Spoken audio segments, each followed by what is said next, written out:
গত বছর জেলার চলচ্চিত্র দিয়ে তুমুল সাফল্য পেয়েছেন। বছরের শীর্ষ আয় করা সিনেমার তালিকায় জায়গা করে নেন জেলার।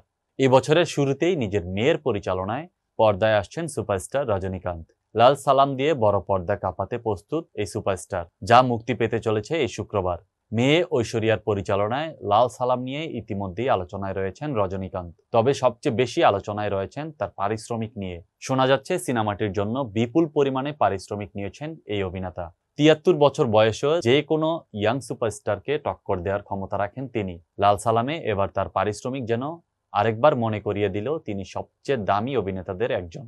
ভারতীয় বিনোদন মাধ্যম কৈমুই.com অনুসারে লাল সালামে রজনীকে তার বর্ধিত কেমিওর জন্য মোটা অঙ্কের অর্থ প্রদান করা হয়েছে। সিনেমাটিতে অভিনেতার একটি গুরুত্বপূর্ণ কেমিও রয়েছে এবং তার স্ক্রিন টাইম ৩০ থেকে ৪০ মিনিট।